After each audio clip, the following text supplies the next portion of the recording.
Hola a todos, hoy vamos a comenzar con el último capítulo del libro Blink, Inteligencia Intuitiva de Malcolm Gladwell. ¿Por qué sabemos la verdad en 2 segundos? Damos comienzo a esta primera parte del último capítulo. Capítulo 6. 7 segundos en el Bronx. El delicado arte de leer el pensamiento. La manzana 1100 de la avenida Wheeler, que se encuentra en el barrio de Soundview, al sur del Bronx, está formada por casas y apartamentos modestos de 2 pisos que dan a una calle estrecha. En uno de los extremos está la bulliciosa avenida Westchester, la principal arteria comercial del barrio, y a partir de ahí la calle se prolonga unos 200 metros, flanqueada por árboles y dobles filas de coches estacionados. Los edificios se construyeron a principios del siglo pasado. Muchos de ellos tienen la fachada de ladrillo rojo con adornos y 4 o 5 escalones que conducen a la entrada principal. Es un barrio pobre de clase obrera en el que en los últimos años 90 prosperó el tráfico de droga, sobre todo en la avenida Westchester y una calle más allá, en la avenida Elder.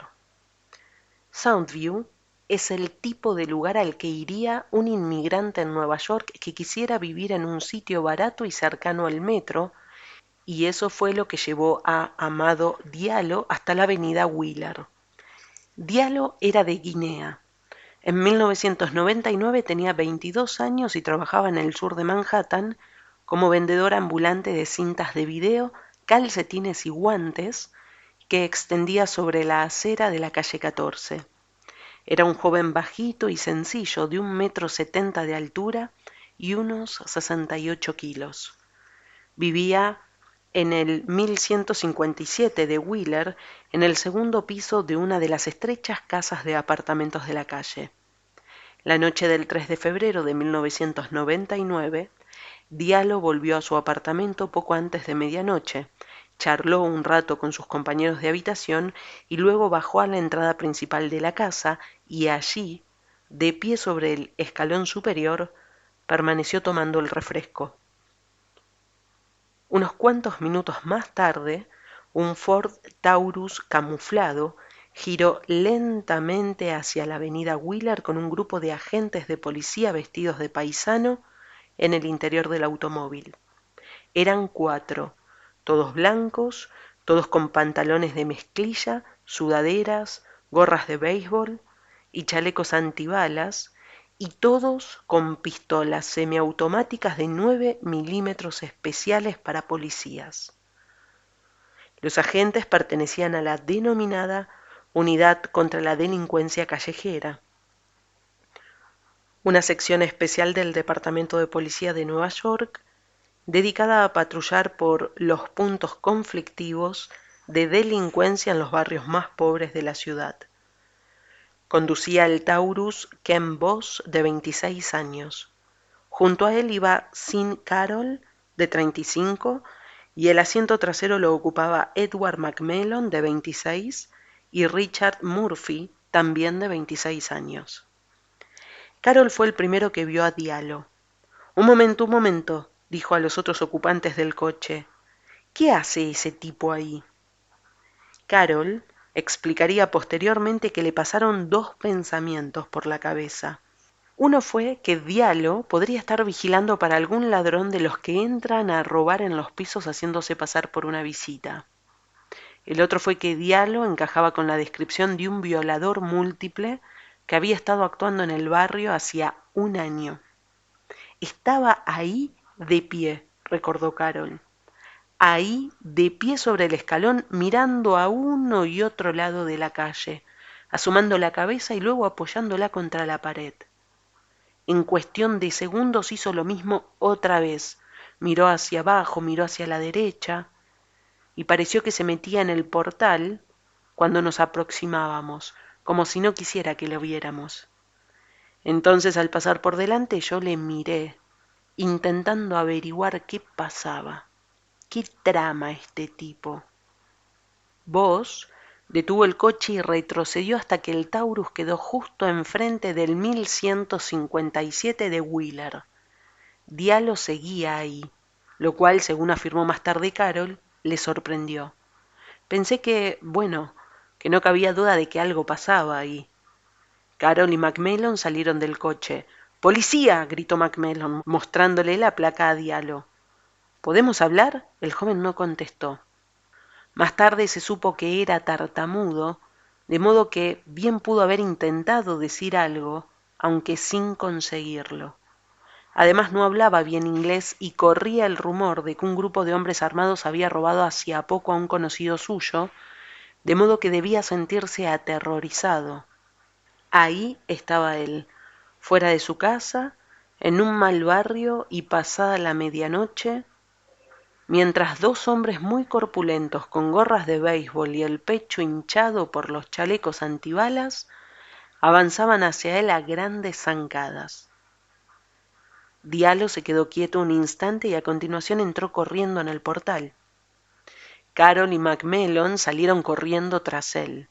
Diallo llegó a la puerta interior y asió el picaporte con la mano izquierda, según declararon más tarde los agentes, mientras giraba el cuerpo hacia un lado y se metía a la otra en el bolsillo rebuscando. ¡Que yo te vea las manos! Gritó Carol. Macmillan también gritaba. ¡Saca las manos de los bolsillos! ¡No me obligues a matarte, carajo! Pero Diallo estaba cada vez más nervioso y Carol comenzaba a estarlo también, ya que le parecía que giraba el cuerpo hacia un lado porque quería esconder lo que estaba haciendo con la mano derecha. Nos encontrábamos probablemente en la parte superior de las escaleras del portal, intentando atraparle antes de que entrara por esa puerta, recordó Carol. El sujeto se volvió y nos miró. Aún tenía la mano en el picaporte. Entonces empezó a sacar un objeto negro del lado derecho. Conforme extraía ese objeto, lo único que pude ver fue la parte superior de... parecía la corredera de un arma negra. Mi experiencia y mi formación previas, así como mis anteriores arrestos, me decían que esa persona estaba sacando un arma. Carol gritó: ¡Un arma! ¡Tiene un arma! Diallo no se detuvo, siguió sacando algo del bolsillo y empezó a levantar el objeto en dirección a los policías. Carol abrió fuego. Macmillan retrocedió instintivamente y se cayó, disparando a la vez por el tramo de escaleras hasta dar de espaldas en el descansillo. Como las balas rebotaban por todo el portal, Carol pensó que procedían del arma de Diallo y cuando vio a Macmillan volando hacia atrás, supuso que era por el impacto recibido por su compañero, de modo que siguió disparando, procurando apuntar, como les enseñan a los policías, al centro de la masa. Había trozos de cemento y astillas volando en todas direcciones y el aire estaba electrizado por los destellos que salían de las bocas de las pistolas y las chispas de las balas. Voss y Murphy salieron también del coche y se dirigieron corriendo al edificio. Más adelante, cuando los 4 agentes fueron procesados por homicidio en primer grado y asesinato en segundo grado, Voss declaró: vi que Ed Macmillan, que estaba en el lado izquierdo del portal, de pronto salió volando escaleras abajo, mientras Sin Carol, que estaba a la derecha, bajó por las escaleras. Era una auténtica locura. Él iba bajando por las escaleras y era tan intenso, hacía todo lo que podía para retirarse de esas escaleras. Y Ed estaba en el suelo. Los disparos continuaban. Yo corría, iba de un lado a otro, y Ed alcanzado por un tiro. Eso es todo lo que pude ver. Ed estaba disparando con su arma. Sin disparaba en dirección al portal. Y entonces fue cuando vi al señor Diallo. Estaba al fondo del portal, en la puerta trasera, junto a la pared donde está la puerta interior. Estaba ligeramente hacia un lado de esa puerta y agachado y con la mano fuera, y yo vi un arma. Entonces dije, Dios mío, voy a morir. Disparé. Disparé el arma mientras iba retrocediendo hasta que di un salto hacia la izquierda y me quedé fuera de la línea de fuego. Diallo estaba en cuclillas, la espalda erguida y lo que parecía era alguien que intentaba hacer blanco en algo más pequeño. Parecía que estaba en posición de combate, la misma que me enseñaron a mí en la academia de policía. En ese momento, el abogado que estaba interrogando a vos lo interrumpió. ¿Y cómo tenía la mano? Fuera. ¿Del todo? Del todo. Y usted vio que tenía un objeto en la mano, ¿verdad? Sí, creí ver que tenía un arma en la mano. Lo que yo vi fue el arma entera, un arma cuadrada. En una fracción de segundos tras el tiroteo, el humo y Ed McMellon derribado en el suelo, lo que a mí me pareció fue que él empuñaba un arma con la que acababa de disparar a Ed y el siguiente sería yo. Carol y McMellon dispararon 16 tiros cada uno, todo el cargador. Bosch disparó 5 veces, Murphy 4. Entonces se hizo el silencio. Con las armas desenfundadas, subieron las escaleras y se acercaron a Diallo. Le vi la mano derecha, diría Bosch más tarde. Estaba fuera del bolsillo con la palma abierta y lo que debería haber sido un arma era una cartera. Dije, ¿dónde diablos está el arma? Bosch salió corriendo calle arriba hacia la avenida Westchester porque con el tiroteo y los gritos había perdido a sus compañeros. Más tarde, cuando llegaron las ambulancias, estaba tan destrozado que no podía ni hablar. Carol se sentó en un escalón junto al cuerpo de Diallo acribillado a balazos y empezó a llorar. Tal vez las formas más comunes y las más importantes de la cognición rápida sean los juicios que elaboramos y las impresiones que nos formamos de los demás. Cada minuto que pasamos en presencia de alguien, hacemos fluir una corriente constante de predicciones y deducciones acerca de lo que esa persona está pensando y sintiendo. Cuando alguien dice te quiero, le miramos a los ojos para juzgar si lo dice con sinceridad. Cuando conocemos a alguien solemos percibir señales sutiles que nos permiten afirmar más tarde, me parece que no le he gustado, o no me parece que sea muy feliz, aunque esa persona haya hablado en tono normal y amistoso. A partir de la expresión facial nos resulta fácil analizar rasgos distintivos complejos. Si, por ejemplo, me vieran sonreír y con los ojos chispeantes, dirían que me estoy divirtiendo.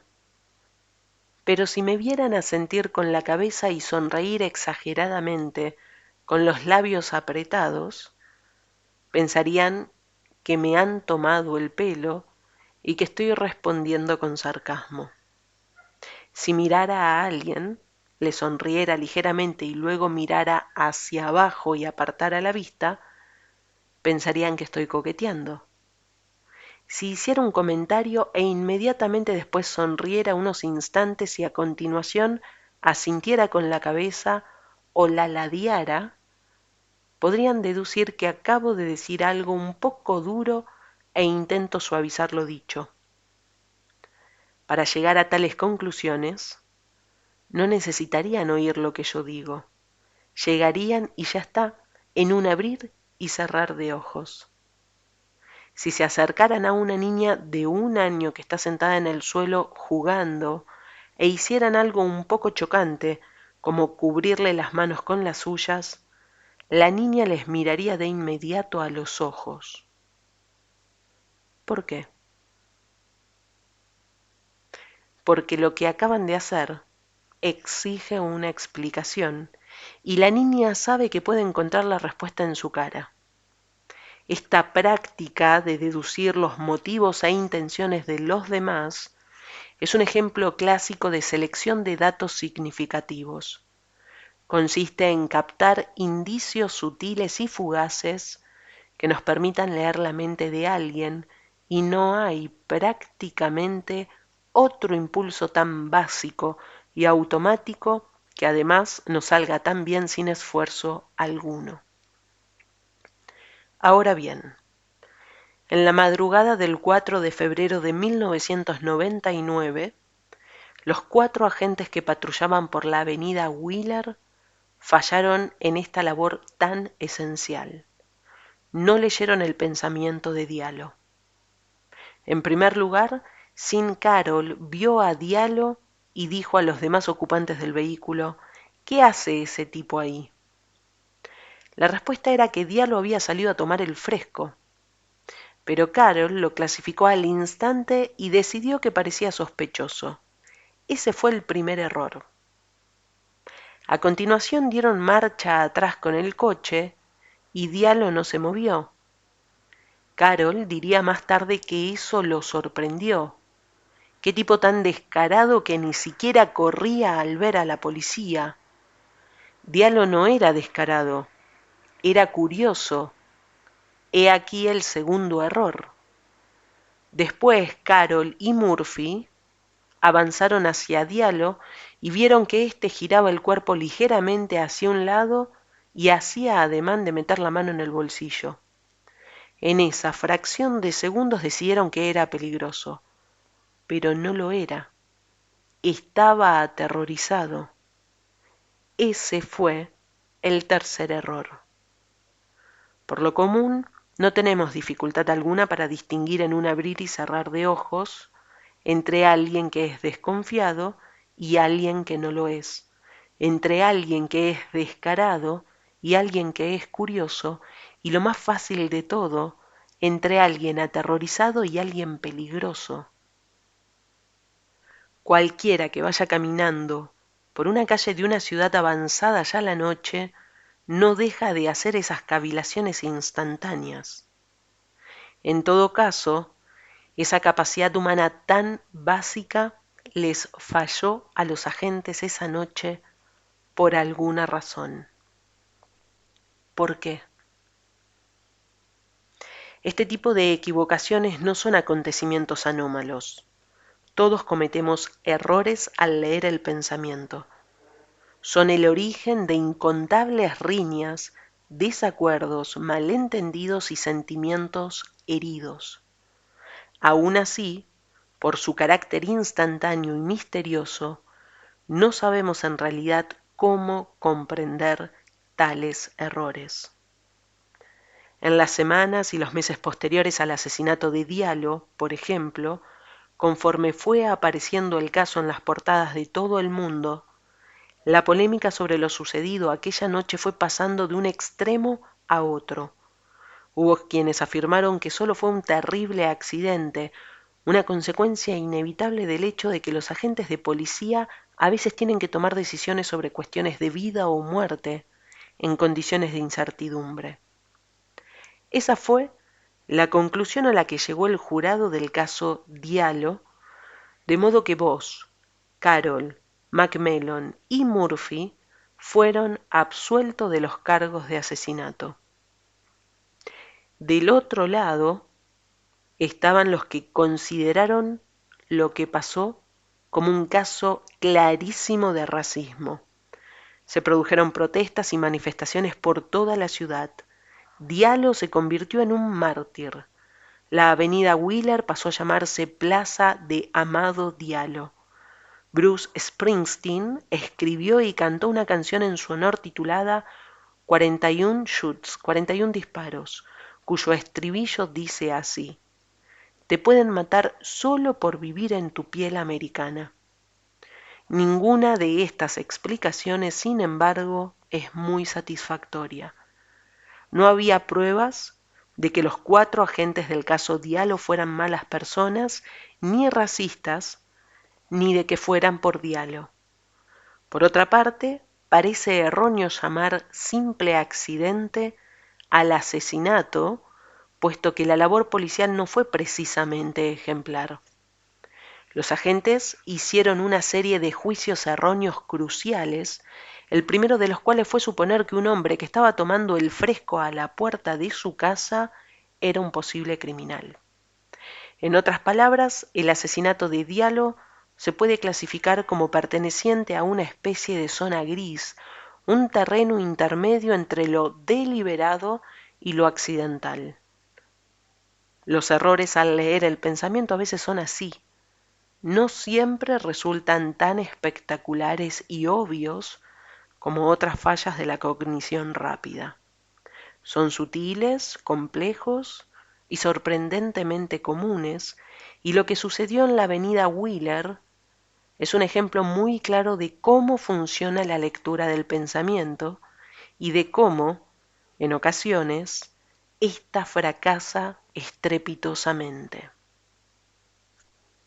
Hablemos de la teoría de la lectura del pensamiento. Buena parte de lo que sabemos acerca de la lectura del pensamiento se lo debemos a dos notables científicos, Sylvan Tompkins y Paul Ekman, profesor y alumno respectivamente. Tompkins nació en Filadelfia a finales del siglo XIX y era hijo de un dentista ruso. Era bajito y grueso, tenía una melena rebelde de pelo blanco y llevaba unos enormes lentes negros con montura de plástico. Enseñaba psicología en Princeton y Rutgers y es el autor de el libro Afecto, Imágenes, Conciencia, una obra en 4 volúmenes tan densa que sus lectores estaban proporcionalmente divididos entre los que la entendían y pensaban que era brillante y los que no la entendían y pensaban que era brillante. Era un conversador legendario. Al final de cualquier cóctel podía tener a sus pies a una multitud de personas escuchándolo embelesada, y alguna de ellas podía decir otra pregunta, y todo el mundo se quedaba hora y media más mientras Tompkins pontificaba sobre, por ejemplo, los tebeos, una serie de televisión, la biología de las emociones, su problema con Kant y su entusiasmo por la última moda de las dietas. Todo ello comprendido en una larga conferencia improvisada. Durante la Depresión, en medio de sus estudios de doctorado en Harvard, trabajó como perito en una organización dedicada a las carreras de caballos y su labor era tan satisfactoria que le permitía vivir en el Upper East Side de Manhattan. En el hipódromo, donde pasaba horas sentado en los tribunales observando con prismáticos los caballos, era conocido como el profesor. Tenía un sistema para predecir lo que haría un caballo en función de si éste estaba a un lado u otro de él, en función de su relación emocional con ellos, recuerda Ekman. Si un caballo, por ejemplo, había perdido frente a una yegua en su primer o segundo año y Tompkins se dirigía a la puerta con una yegua junto a él, sería su ruina. O algo por el estilo, nadie sabe, a ciencia cierta. Tompkins creía que las caras, incluso la de los caballos, ofrecían claves inestimables de sus emociones y motivaciones interiores. Se decía que Tompkins podía entrar en una oficina de correos, dirigirse a los carteles de personas buscadas por la ley y solo con mirar las fotografías del archivo policial deducir qué delitos habían cometido los prófugos. Le gustaba el programa Decir la Verdad y podía señalar siempre, sin fallar, qué personas mentían. Recuerda su hijo Mark. De hecho, llegó a escribir al realizador para decirle que era demasiado fácil, a lo que éste respondió invitándolo a que fuera a Nueva York, se colocara detrás del escenario e hiciera una demostración de sus habilidades. Virginia Demos, profesora de psicología en Harvard, recuerda las largas conversaciones que mantuvo con Tompkins durante la Convención Nacional Demócrata de 1988. Nos sentábamos a hablar por teléfono y, por ejemplo, mientras Gis Jackson hablaba con Michael Dukakis, Tompkins bajaba el volumen, leía las caras y emitía sus predicciones sobre lo que iba a suceder. Era impresionante. Paul Ekman se encontró por primera vez con Tompkins a comienzos de la década de 1960. Ekman era entonces un joven psicólogo recién salido de la universidad que se interesaba por el estudio de las caras. Las expresiones faciales de los seres humanos, se preguntaba, ¿se rigen por una serie de reglas comunes? Sylvan Tompkins dijo que sí, pero la mayoría de los psicólogos dijo que no. La opinión ortodoxa de aquella época mantenía que las expresiones estaban determinadas por la cultura, es decir, que usamos nuestra cara de acuerdo con una serie de convenciones sociales aprendidas. Ekman no sabía qué punto de vista estaba en lo cierto, y para tomar una decisión viajó a Japón, Brasil y Argentina. Incluso visitó a tribus remotas de las selvas de Extremo Oriente, con fotografías de hombres y mujeres con diversas expresiones características. Para su asombro, en todos los sitios a los que fue, la gente coincidió en el significado de esas expresiones. Así, entonces, se dio cuenta de que era Tompkins quien tenía razón. Poco después, Tompkins visitó en su laboratorio de San Francisco a Ekman. Este había encontrado algo más de 3.000 metros de películas rodados por el virólogo Carleton Gatdusek en las lejanas selvas de Papúa Nueva Guinea. Algunas de las secuencias estaban dedicadas a la tribu de los Fore, formada por gente pacífica y amable. El resto era sobre los Kukuku, tribu hostil y asesina con un ritual homosexual en el que unos niños preadolescentes tenían que ofrecer favores sexuales a los patriarcas del grupo. Ekman y su colaborador Wallace Friesen se pasaron 6 meses ordenando el material, cortando las escenas superfluas y dejando solo los primeros planos de las caras de los miembros de la tribu para comparar las expresiones faciales de los dos grupos. Mientras Ekman preparaba el proyector, Tompkins se quedó esperando en el fondo de la habitación. No había sido informado de nada en relación con las tribus que tomaban parte. Cualquier contexto que facilitara la identificación se había eliminado. Tompkins observó con ojos escrutadores a través del cristal de sus gafas. Cuando acabó la filmación, se acercó a la pantalla y señaló las caras de los Fore. Estas son gentes dulces y delicadas, muy indulgentes, muy pacíficas, dijo. Acto seguido, señaló las caras de los Kukuku. Este otro grupo es violento y hay muchos indicios que revelan homosexualidad. Todavía hoy, transcurrido 1/3 de siglo desde entonces, Ekman no ha podido olvidar lo que hizo Tompkins. Dios mío, recuerdo como si lo estuviera viendo que dije, Sylvan, ¿cómo demonios lo haces?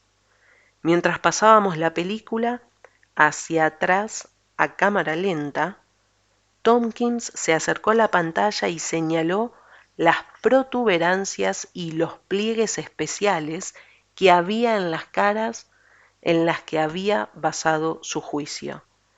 Fue entonces cuando me di cuenta de que tenía que descomponer la cara en sus partes. Ese hombre era una mina de oro de información a quien nadie hizo caso. Él pudo verlo, y si él pudo verlo, tal vez los demás también puedan. Ekman y Friesen decidieron en ese momento y en ese lugar elaborar una taxonomía de las expresiones faciales. Repasaron de arriba a abajo los manuales médicos que describían los músculos faciales e identificaron cada uno de los movimientos musculares específicos que podía hacer una cara. Eran 43 y los denominaron unidades de acción. A continuación, se pasaron días sentados frente a frente, manipulando una por una cada unidad de acción, ubicando primero el músculo en sus mentes y concentrándose después en aislarlas unas de otras, sin perder detalle de lo que el otro hacía, comprobando los movimientos en un espejo, tomando notas de cómo cambiaba el patrón de las arrugas con cada movimiento muscular y grabando en video el movimiento para que quedara registrado. En las escasas ocasiones en que no podían hacer un movimiento concreto, acudían al Departamento de Anatomía de la Universidad de California en San Francisco, que estaba al lado, y allí un cirujano que conocían les clavaba una aguja y estimulaba con electricidad el músculo recalcitrante. Era muy desagradable, recuerda Ekman. Una vez dominadas cada una de tales unidades de acción, Ekman y Friesen empezaron a combinarlas, a superponer los movimientos. El proceso duró en total 7 años. Hay 300 combinaciones de 2 músculos, afirma Ekman. Si se añade un tercero resultan más de 400.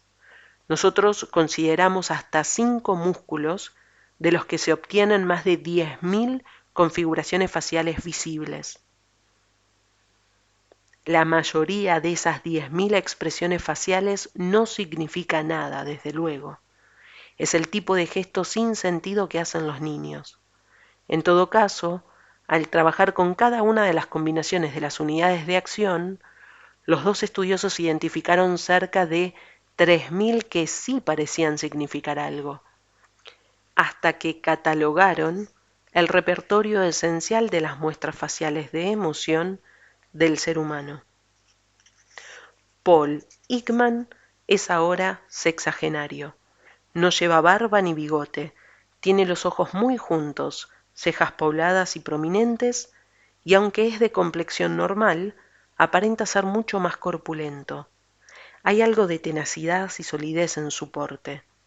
Se crió en Newark, New Jersey.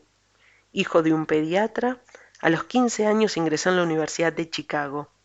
Habla pausadamente. Antes de reír se queda inmóvil un instante como si esperara que le dieran permiso. Es de ese tipo de personas que hacen listas y numeran sus razonamientos. Sus escritos académicos siguen una lógica metódica. Al final de sus ensayos se recopilan y catalogan todos los cabos sueltos de objeciones y problemas.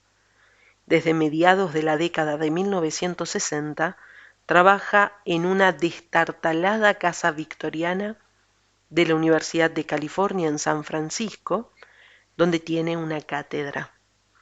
Cuando conocí a Ekman, estaba sentado en su despacho y comenzó a ensayar las configuraciones de las unidades de acción que había aprendido hacía ya mucho tiempo.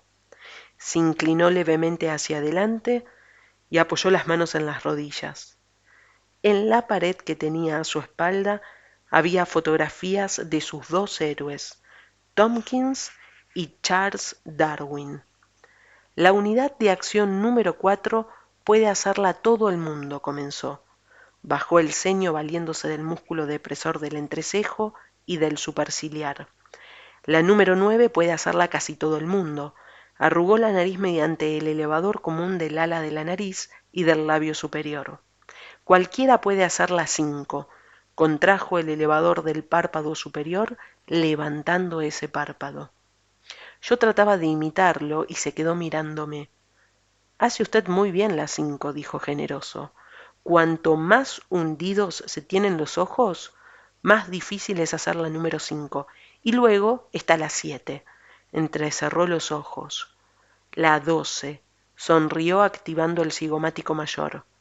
La parte interna de sus cejas se disparó hacia arriba. Esa es la unidad de acción número 1. Aflicción, angustia. Acto seguido, utilizando la porción lateral del frontal, elevó la mitad exterior de las cejas. Esa es la 2. Es también muy difícil, pero no merece la pena. No forma parte de nada, salvo del teatro kabuki. Una de mis favoritas es la 23. Consiste en apretar los labios. una muestra de ira que no falla. Es muy difícil hacerla involuntariamente. Frunció los labios. Y mover solo una de las orejas sigue siendo una de las más difíciles. Me tengo que concentrar a fondo. He de poner todo mi empeño. Se rió. Mi hija me pedía siempre que lo hiciera para sus amigos. Bueno, pues allá vamos. Movió la oreja izquierda y luego la derecha. Ekman no tiene una cara especialmente expresiva. Su comportamiento es el de un psicoanalista, atento e impasible, y tiene una capacidad asombrosa para transformar su cara con la mayor facilidad y rapidez. Hay una que no puedo hacer, continuó. Es la unidad de acción 39. Por suerte, uno de mis alumnos de posgrado sí puede hacerla. La unidad 38 consiste en dilatar las fosas nasales y la unidad 39 consiste en hacer lo contrario. Es el músculo que las contrae. Hizo un movimiento negativo con la cabeza y volvió a mirarme. Oh, usted tiene una 39 fantástica, una de las mejores que he visto, es algo genético. Deben existir otros miembros de su familia que presentan esta habilidad y no lo sepan. Usted desde luego la tiene. Volvió a reírse. Está en condiciones incluso de exhibirlo en público. Debería probar en uno de esos bares para solteros. A continuación, Ekman comenzó a superponer unidades de acción una tras otra a fin de componer las expresiones faciales más complicadas, que son las que reconocemos en general como emociones. La expresión de felicidad, por ejemplo, es básicamente la suma de las unidades de acción 6 y 12, contracción de los músculos que levantan el carrillo, es decir, el orbicular de los ojos y la porción orbitaria del nervio óptico, en combinación con el cigomático mayor que sube las comisuras de los labios. La expresión de miedo se forma con las unidades de acción 1, 2 y 4, o con mayor precisión la 1, la 2, la 4, la 5 y la 20, con o sin las unidades 25, 26 o 27. Es decir, el músculo que levanta la parte interna de la frente, la porción media del músculo frontal, más el que levanta la parte externa de la frente, la porción lateral del frontal, más el que hace que baje la ceja, el depresor superciliar, más el que sube la parte superior del párpado, elevador del párpado superior, más el que estira los labios, el risorio, más el correspondiente a la apertura de los labios, el depresor del labio inferior, más el que suelta la mandíbula, que corresponde al músculo macetero. La indignación es sobre todo la unidad de acción número 9, arrugar la nariz. Esto lo hace el elevador común del ala de la nariz y del labio superior, aunque a veces corresponde a la número 10 y en ambos casos puede combinarse con las unidades 15, 16 o 17.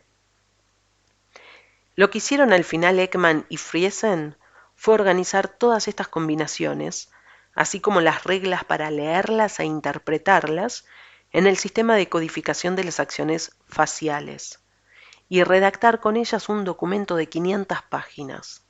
Es una obra extrañamente fascinante, llena de detalles como los movimientos que pueden hacerse con los labios, alargarlos, acortarlos, estrecharlos, ensancharlos, aplanarlos, abultarlos, apretarlos y estirarlos. O los 4 cambios de la piel que hay entre los ojos y las mejillas, protuberancias, ojeras, bolsas y arrugas, y la distinción crucial entre los surcos infraorbitales y el surco nasolabial.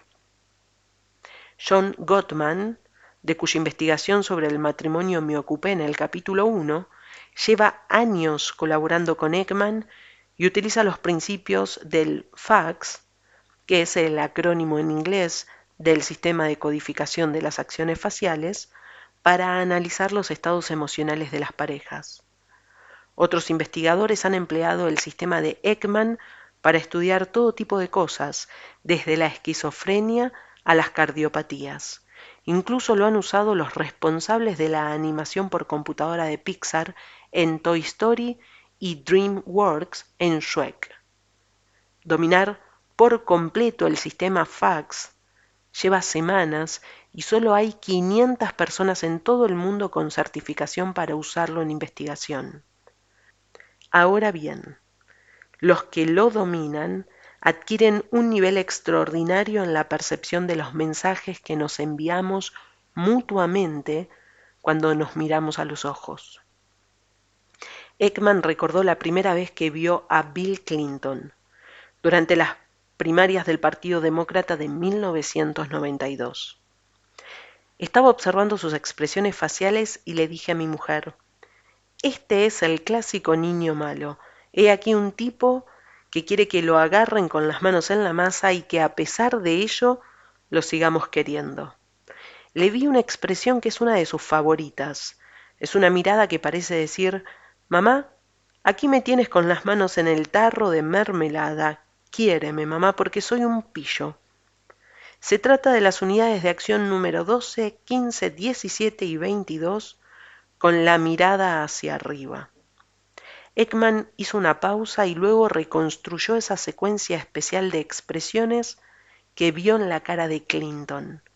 Había contraído el cigomático mayor, la unidad número 12, formando una sonrisa clásica, y a continuación había bajado la comisura de los labios con el triangular de los labios, la número 15. Había doblado el mentoniano, la número 17, que eleva la barbilla.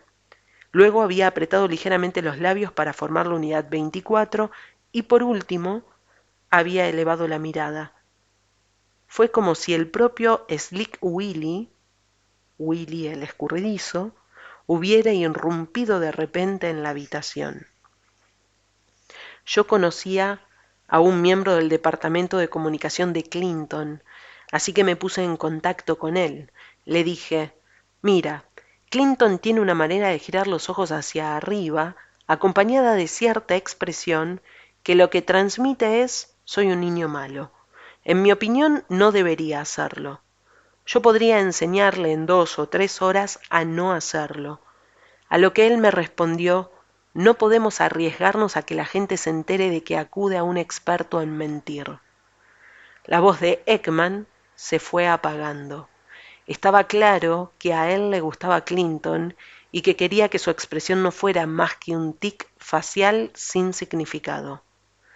Ekman se encogió de hombros. Por desgracia, supongo, lo que él necesitaba era que lo sorprendieran. Y así lo hicieron. Próximamente, la segunda parte de este último capítulo número 6. Si te gustó, déjame el like y espero tu comentario. Que estés bien. Chao.